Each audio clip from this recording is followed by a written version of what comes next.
Waalaikumsalam warahmatullahi wabarakatuh.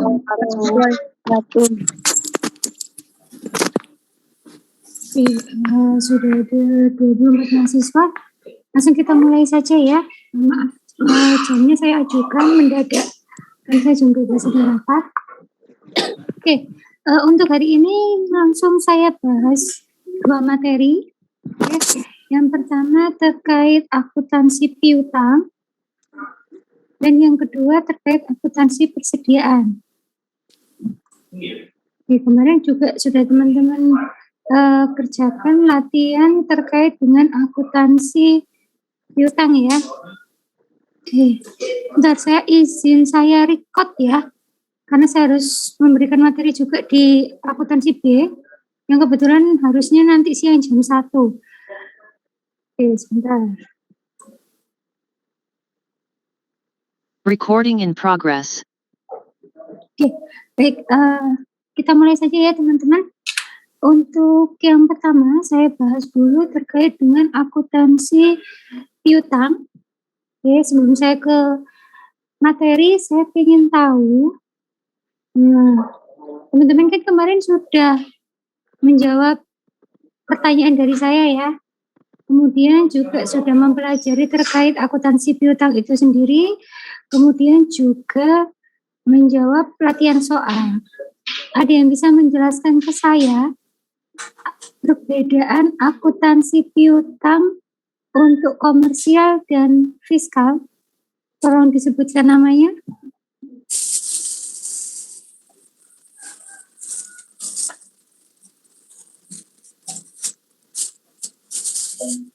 Oke, silakan.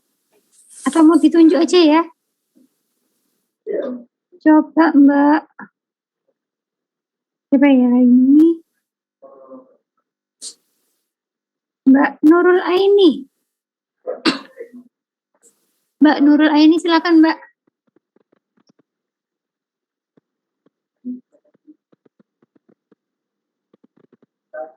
Mbak Nurul Aini, kedengaran suara saya?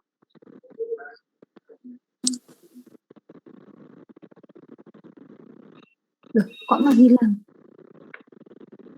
Oke, saya ganti. Mbak Vicky, iya tuh.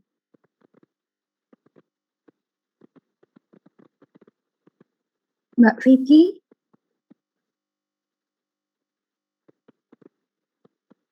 Mbak Vicky, kedengaran suara saya? Oke, mohon maaf teman-teman, kedengaran nggak suara saya? Dengar, Bu. Dengar, Mbak Vicky.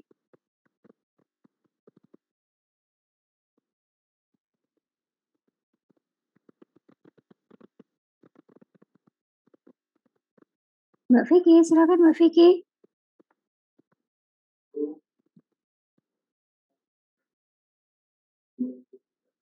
Masih di mute, Mbak.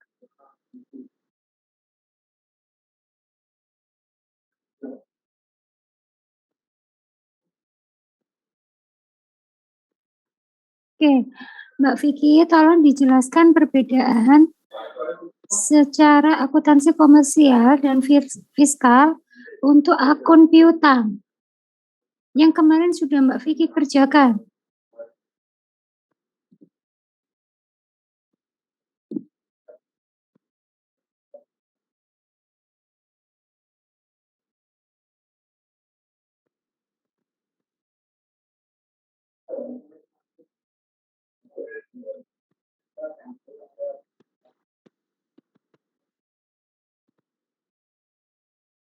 Oke, saya ulang. Perbedaan antara akuntansi komersial dengan fiskal untuk akun piutang, Mbak Vicky.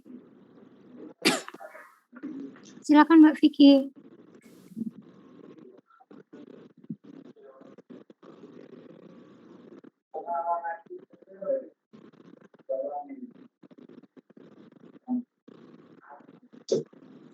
Itu perbedaannya yaitu pada itu masuk sama-sama masuk dalam laporan keuangan, Bu, tapi di akuntansi pajak atau fiskal pendapatan adalah penghasilan. Atas perbedaan tersebut maka terjadilah perbedaan laba dan akuntansi komersial dan akuntansi fiskal, di mana akuntansi fiskal terdapat penghasilan yang bukan merupakan objek pajak, yang artinya penghasilan tersebut tidak menyebabkan kenaikan laba fiskal.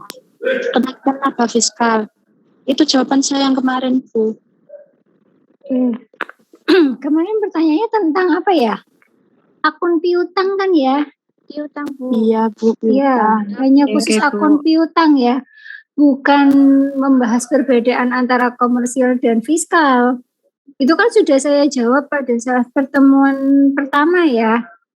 Nah, ini per akunnya seperti apa?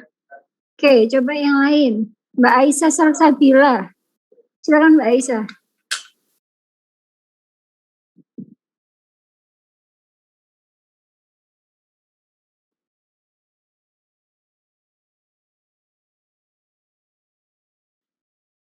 Oke, ini teman-teman sambil magang ya? Iya, Bu. Oke, Bu. Oke. Terus kalau gini gimana materinya dapat? Kalau disambi-sambi gini. Di tempat saya magang ini fleksibel, Bu. Jadi saat ada perkuliahan sama pihak perusahaannya itu diperbolehkan istirahat sampai perkuliahannya selesai, Bu. Oke, yang lainnya gimana ya magang lainnya? Sama, Bu. Iya, Bu, sama. Nah, kalau sama harusnya kalau waktunya kuliah ya itu ya konsen ke kuliahnya dulu ya. Toh kan nggak lama ya kalau Zoom ya. Kalian diusahakan untuk Oke, Bu. lebih fokus ya. Oke, coba yang lainnya Mbak Anissa Dewi, Mbak. Iya, nggak jadi saya, Bu. Mbak Aisyah dari tadi ya, Mbak Anissa aja. Ya udah, nggak apa-apa, Anissa saja, Bu.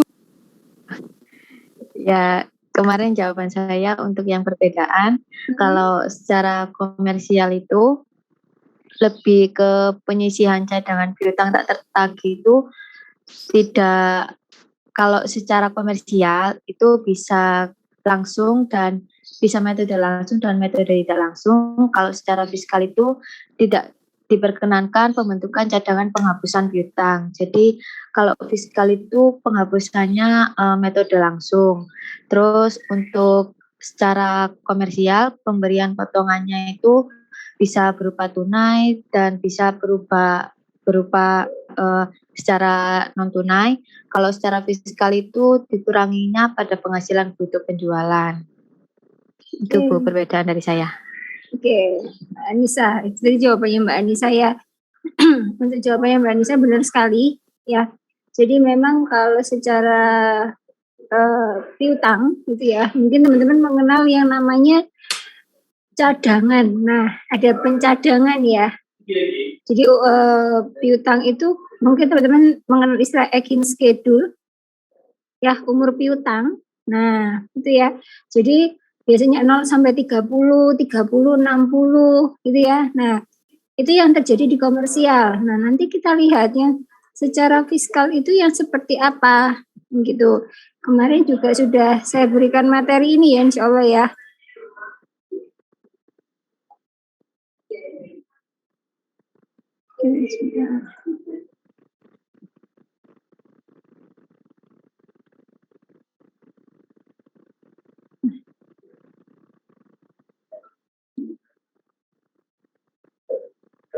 Nah, ini kalau secara akuntansi tidak perlu saya bahas secara spesifik ya.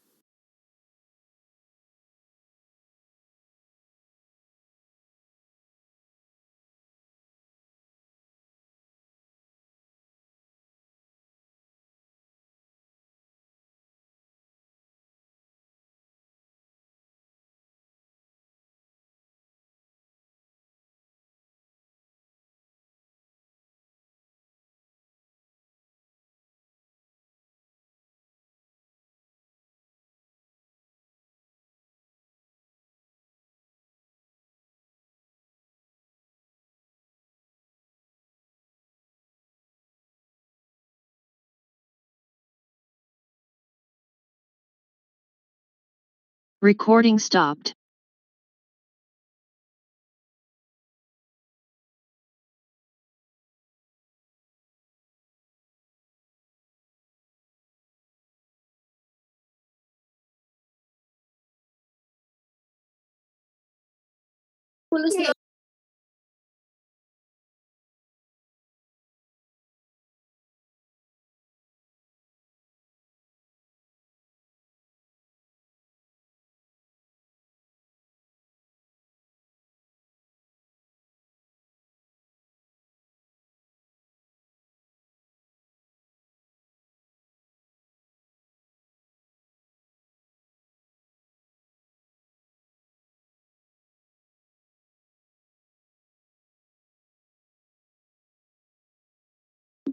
Halo Anissa.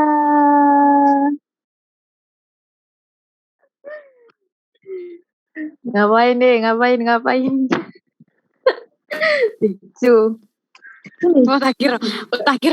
Ya otakiro. Recording in progress. Maaf, mendadak internetnya error. Oke, bentar ya. Jadi saya nyampe mana ya? Dalam piutang akuntansi, Bu. Iya, sebentar.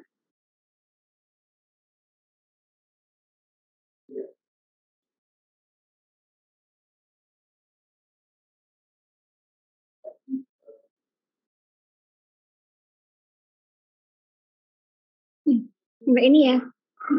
Jadi ya. Nah, ini terkait dengan jenis piutangnya, ada piutang dagang. Nah, ini. Kalau piutang dagang itu dia biasanya kurang dari 1 tahun. Nah, ada syarat 2/10 N/30. Ada yang bisa menerjemahkan ini? Boleh saya, Bu? Ya, Bu. Oke, silakan. Mbak Olivia aja. Oke, silakan. Sudah nggak apa-apa duluan kamu, Nisa. Ayo, Saya, Bu. Oke, silakan.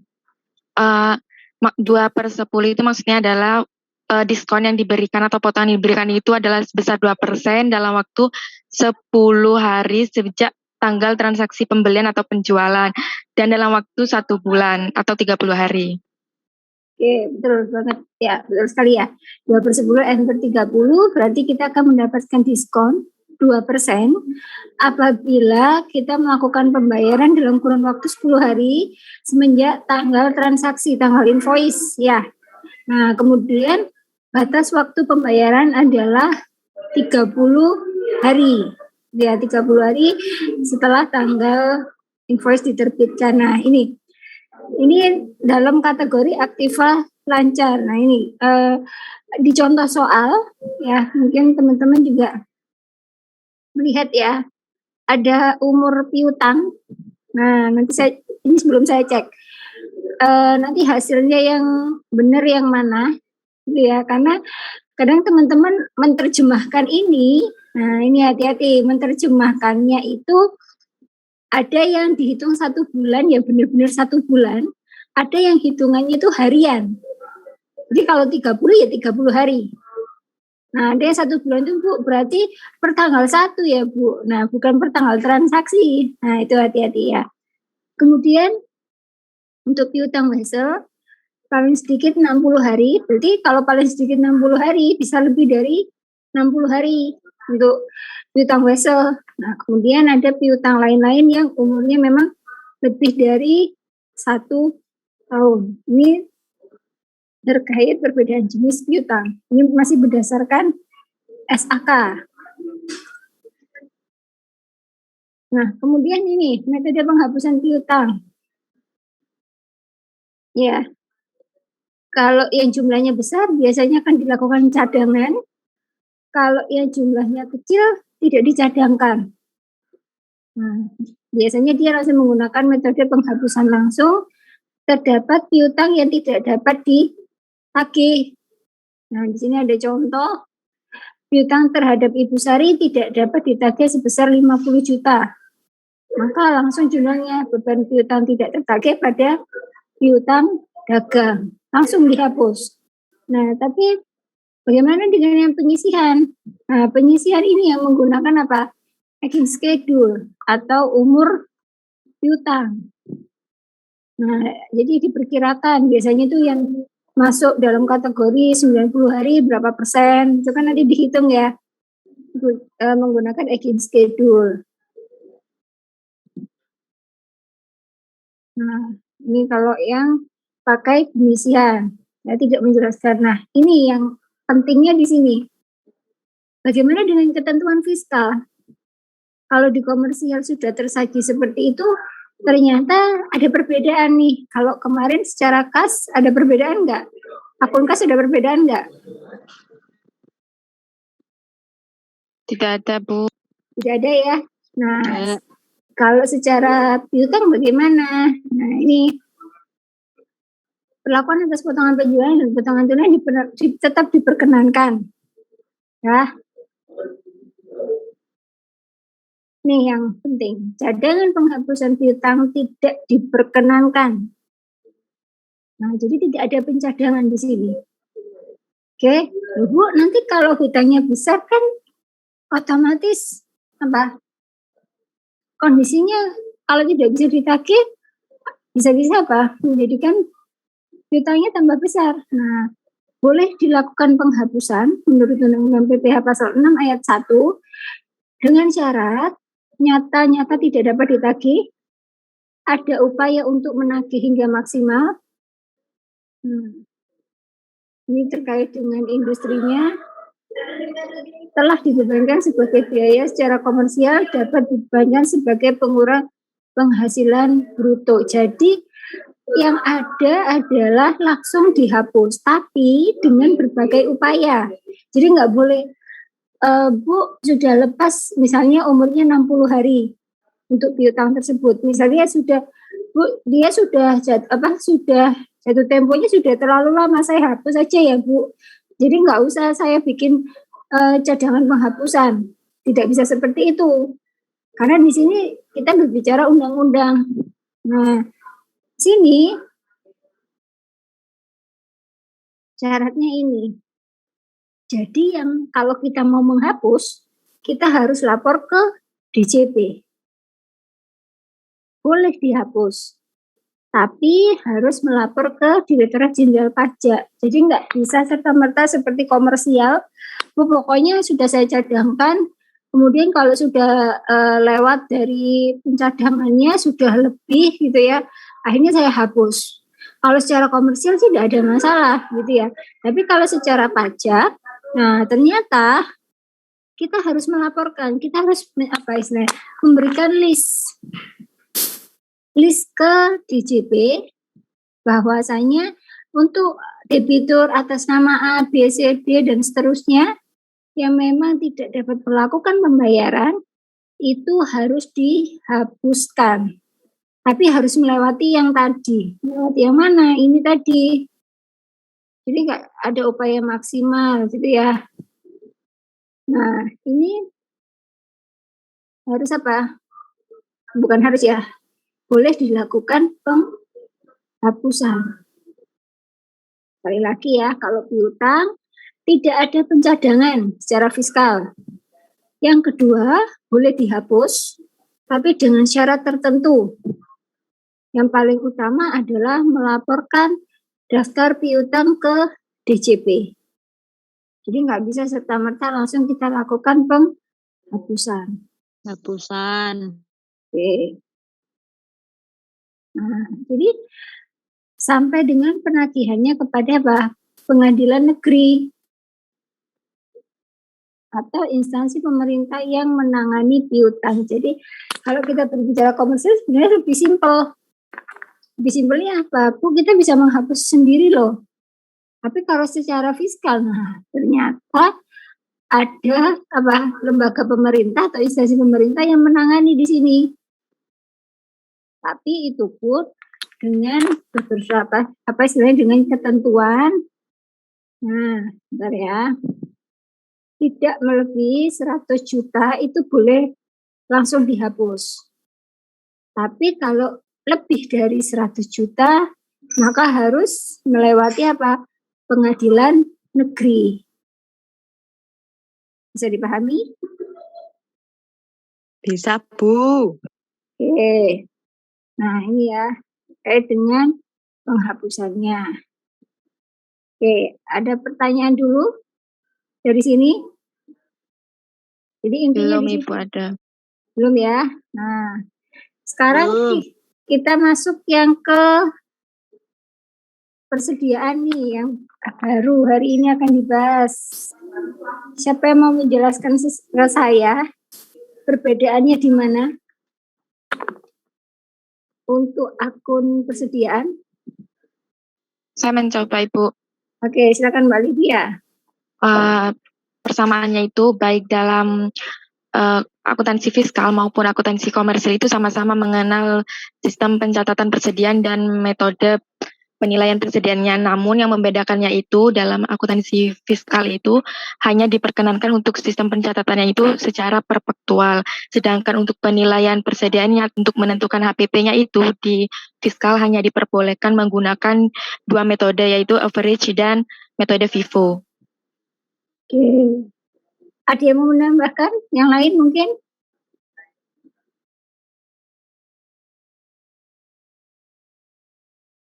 Mbak Anissa sama Mbak?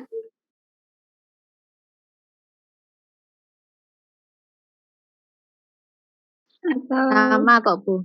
sama, oke. Iya. Mbak Aprilia nih. Mbak Vero? Iya, Bu.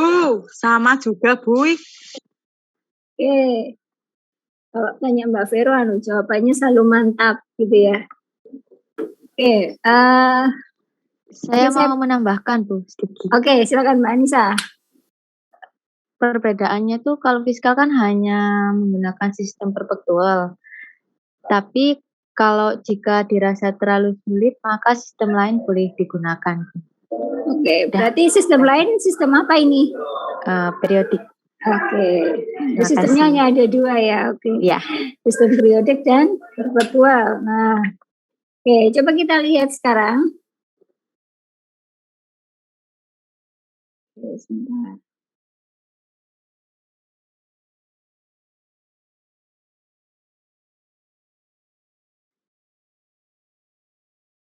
Kita lihat dari sisi persediaan.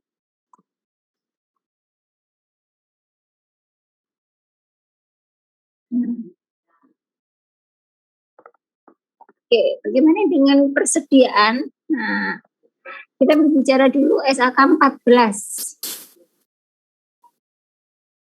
Persediaan dari pengertiannya dulu adalah aset yang tersedia untuk dijual dalam kegiatan usaha normal berupa barang dagangan, usaha perdagangan maupun barang jadi untuk manufaktur dalam proses produksi dan atau dalam perjalanan untuk bahan atau perlengkapan supply untuk digunakan dalam proses produksi atau pemberian jasa. Nah, ini masuk dalam kategori yang namanya persediaan. Nah, untuk hak kepemilikan barangnya ada barang dalam perjalanan atau in transit. Pemilikan barang ini sangat bergantung pada syarat penyerahan. Ada FOB, ada FOB yang namanya dan shipping ada dua point. kan? Oke, ada dua ya. Apa aja tadi Mbak Vero? FOB destination dan shipping point. Nggak tahu bisa gimana, Bu, pokoknya itu. Sebelum ditanya penjelasannya, Mbak Vero-nya dia bilang pokoknya tahunya itu. Oke. Nah, destination dan shipping point. Jadi kalau ke destination ada yang bisa mencoba menjelaskan?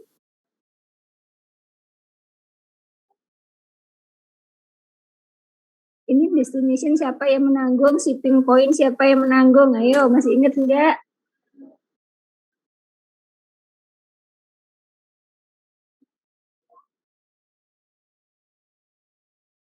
Ayo. Ada yang masih ingat? Mencoba menjawab ya, Bu. Oke, silakan Mbak Alfi. Yang destination itu untuk biaya angkutnya itu ditanggung oleh pembeli, sedangkan yang shipping point ditanggung oleh penjual. Oke, betul sekali. Ya, betul. Jadi kalau untuk yang destination ditanggung oleh pembeli, gitu ya. Sedangkan untuk yang shipping point ditanggung oleh penjualnya. Nah, itu. Nah, kemudian barang titipan. Nah, ini barang istilahnya apa? Konsinyasi. Sering dengar ya, barang konsinyasi ya. Kalau di Matahari itu barang konsinyasi. Ini barangnya barang titipan.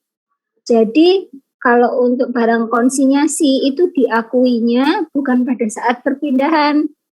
Jadi bukan pada saat misalnya nih, biasanya apa ya, yang merek di Matahari itu biasanya Nevada. Nah, yang banyak itu Nevada ya. Begitu keluar dari pabriknya Nevada, ditaruh di gudangnya Matahari, itu belum terjadi transaksi, belum dicatat transaksinya. Belum ya, nanti kalau setelah di Matahari, kemudian ada penjualan, nah kita kan akan diberikan apa? Bon konsinyasi ya. Biasanya oleh kasirnya itu langsung dikasih, bukan kasirnya, oleh pelayannya, ya pelayan yang di Nevada itu akan diberikan bon konsinyasi, baru kita bisa melakukan pembayaran. Nah, saat terjadi pembayaran itulah baru terjadi apa? Pencatatan. Itu kalau barang konsinyasi. Jadi bukan berarti Bu, biasanya kan begitu barang keluar dari pabrik langsung diakui sebagai pendapatan. Nah, kalau untuk barang konsinyasi tidak bisa. Karena memang dia merupakan barang titipan. Nah, untuk pengukuran persediaan, saya rasa juga teman-teman paham ya. Jadi bukan hanya harga invoice, ya bukan hanya harga beli. Di situ ada biaya pengangkutan, biaya penanganan, tergantung jenis produknya ya. Jadi kalau misalnya ada barang-barang itu dengan karakteristik tertentu, misalnya harus disimpan dengan suhu tertentu. Nah, itu juga termasuk biaya. Juga termasuk nanti menambah harga jualnya di situ. Jadi bukan hanya istilahnya kita beli berapa langsung kita jual seperti itu, enggak. Terutama untuk barang-barang tertentu seperti makanan, ya frozen food. Nah, itu bisa dibilang itu ada biaya penanganannya. Kenapa? Untuk menjaga kualitas dari si makanan itu tadi. Kalau misalnya baju mungkin lebih mudah ya. Lebih mudah penyimpanannya, penanganannya daripada makanan di sini. Nah, itu yang menjadi pengukuran dari persediaannya. Nah, kemudian nanti bisa dikurangkan dengan diskon, rabat, dan sebagainya. Kalau memang tadi misalnya dapat 2/10, N/30, nah itu berarti kan bisa mengurangi nilai persediaannya, harga persediaannya ya. Kemudian ada biaya konversi. Nah, ini konversi. Ada terkait dengan unit yang diproduksi, biaya tenaga kerja langsung. Nah, ini teman-teman sudah dapat di akuntansi biaya ya. Nah, ini sudah dapat. Nah, kemudian untuk sistem pencatatan persediaan, ada perpetual, ada periodik. Nah, ini kita bahas juga yang perpetual. Di sini diketahui secara terus-menerus tanpa melakukan inventaris fisik, stock of name. Ya, jadi kita nggak perlu lihat barangnya dulu, tapi kita bisa langsung ngecek di komputer biasanya. Nah, ini setiap jenis barang dibuat kartu persediaan, dan di setiap mutasi persediaan dicatat dalam kartu persediaan harga serta kuantitas barangnya. Di sini lebih mempermudah pengendalian persediaan, tinggal mencocokkan antara kartu persediaan dengan kartu inventaris fisik. Nah, tapi ada kerumitannya apabila jenis barang yang dicatat cukup banyak. Nah, kalau seperti perusahaan, kalau hanya beberapa jenis sih nggak masalah ya pakai perpetual. Nah, yang agak PR itu kalau jenis barangnya banyak. Tapi sekarang sudah itu ya, kita sudah menggunakan komputer ya, sebenarnya jauh lebih mudah sekarang. Ya kan, tinggal dilihat stok di gudang pun biasanya langsung update ya. Jadi begitu barang dikeluarkan sekian kardus gitu ya, maka otomatis akan mengurangi. Nah, itu. Sekarang sistem perpetual bukan sistem yang merepotkan lagi, bisa dibilang seperti itu. Kenapa? Karena sekarang sudah computerized. Ya walaupun kalau kita berbicara di SIA, sistem informasi akuntansi, gitu ya, memang sistemnya agak jelimet istilahnya kalau orang Jawa bilang ya. Tapi di situ lebih update. Jadi kita nggak harus dulu gitu ya. Dulu kalau mungkin teman-teman tahu ada yang namanya stock of name. Akhir bulan. Ya, akhir bulan. Jadi beberapa toko, nah mereka apa? Melakukan stop of name. Kalau barangnya dikit nggak apa-apa. Masalahnya kalau itemnya banyak, nah mereka bahkan sampai lembur. Ya sampai tengah malam, bahkan sampai besoknya mereka harus melakukan apa? Stock of name. Nah dengan adanya sistem perpetual ini dianggap lebih mempermudah. Nah dukungan sistem teknologi komputer dapat mempermudah. Ini contohnya. Saya rasa nggak usah saya jelaskan ya, teman-teman juga sudah paham di mana jurnalnya pada saat pembelian, pada saat penjualan. Nah, bedanya apa antara perpetual dengan periodik? Nah, ini ya, muncul HPP untuk sistem perpetual. Kalau periodik nggak ada. Akhirnya mengakibatkan apa? Kita harus menghitung ulang. Nah, ini kan untuk sistem periodik. Di sini melakukan inventarisasi pada akhir periode. Hasil perhitungan dipakai untuk menghitung HPP penjualan. Nah, HPP-nya baru ketahuannya kapan? Pada saat akhir periode. Sedangkan kalau yang perpetual itu bisa langsung. Ya. Nah, nih, untuk jurnalnya saya skip saja. Untuk metode penilaian persediaannya bisa dibuatkan apa kartu di sini terkait dengan, nah ini metodenya sekarang. Tadi yang menurut Mbak Alivia, begitu juga dengan Mbak siapa tadi, Mbak Anissa Dewi ya. Yang diperbolehkan itu hanya 2 metode, FIFO dan average. Memang benar, yang diperbolehkan hanya FIFO dan average. Untuk LIFO itu tidak diperkenankan dipajak. Kalau perusahaannya sudah terlanjur menggunakan LIFO bagaimana? Ya maka silakan dihitung ulang pada saat membuat rekonsiliasi fiskal. Jadi harus dihitung ulang.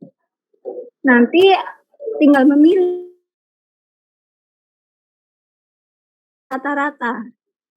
Ini tergantung kebijakan dari perusahaan. Nah, untuk rata-rata sendiri ada sederhana dan bergerak. Kalau sederhana itu dihitung nanti di akhir ya, menggunakan sistem periodik, sedangkan yang bergerak menggunakan sistem apa? Perpetual. Jadi langsung ketahuan HPP-nya. Nah, dihitung dengan cara menjumlahkan HPP per unit dikali dengan jumlah harganya. Sedangkan yang bergerak dilakukan setiap terjadi pembelian. Nah, jadi dia sistemnya apa? Perpetual. Jadi lebih konkret di sini untuk sistem rata bergerak. Ini juga sudah ada contoh. Jadi kalau untuk yang sederhana dijumlah semua ya, harga satuannya berapa dijumlah dibagi 4. Tapi kalau yang perpetual itu apa? Dikalikan ya. 200 kali 10.000, 400 kali 11.500, 100 kali 12.500, 200 kali 12.000, baru kemudian dibagi berapa? Dibagi jumlah unitnya. Ya, masih ingat ya? Atau ada yang ngeblank?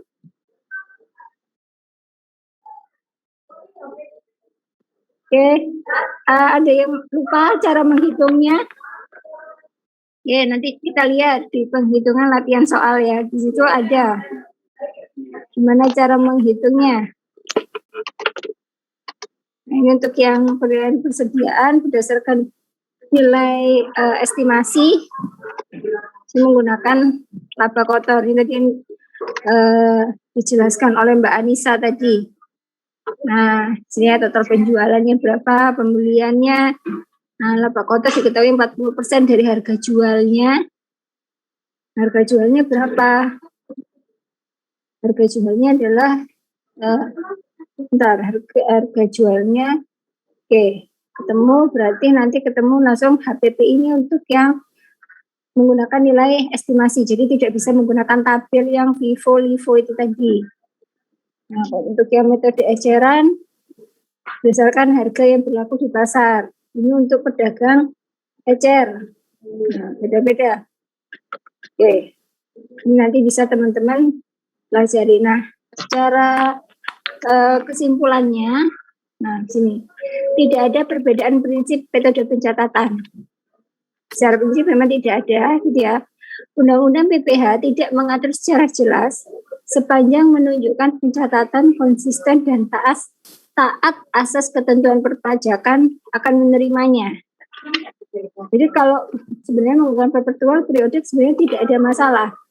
Asal apa? Konsisten. Nih, konsistennya ini yang dipegang.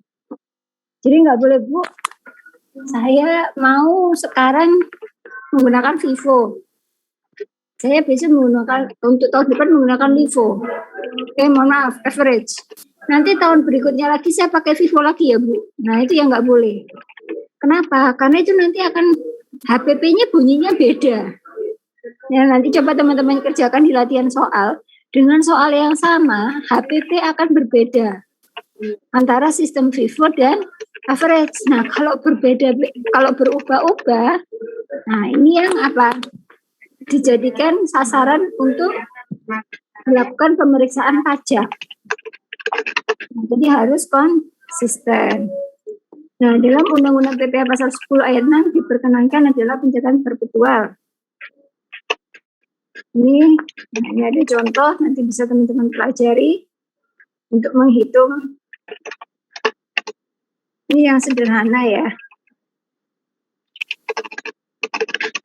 Untuk jurnalnya, saya rasa untuk jurnal kan teman-teman juga sudah cukup paham. Ya, oke, ada pertanyaan dulu dari teman-teman? Recording stopped. Ada pertanyaan dulu dari teman-teman?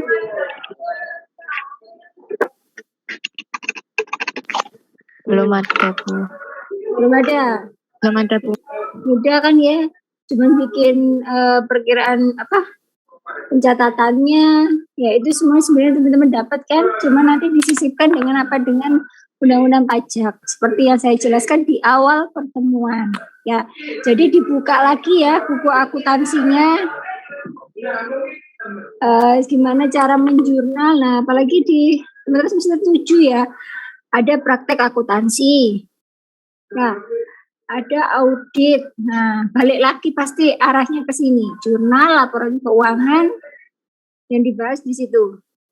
Ya, terutama terkait jurnal ya. Nah, semester 7 harus sudah jurnalnya harus sudah di luar kepala. Ya, harus tahu kalau ini posisi terjadi awalnya di mana, di debit atau di kredit, saldo normalnya seperti apa. Nah, itu teman-teman harus sudah paham. Oke, kalau tidak ada pertanyaan, silakan dilanjutkan untuk tugasnya ya. Bukan selesai kuliahnya, tapi tugasnya masih lanjut, yang selesai Zoom-nya. Oke, silakan dikerjakan. Ada batas waktu sampai jam 4 sore. Kalau memang tidak ada yang tidak paham, silakan ditanyakan di grup. Nanti insya Allah segera saya jawab. Oke, terima kasih. Kita ketemu insya Allah hari Jumat ya. Hari Jumat jam 7 pagi. Oke, untuk Zoom-nya saya akhiri. Terima kasih. Assalamualaikum warahmatullahi wabarakatuh. Waalaikumsalam warahmatullahi wabarakatuh. Terima kasih, Bu Rizka. Oke.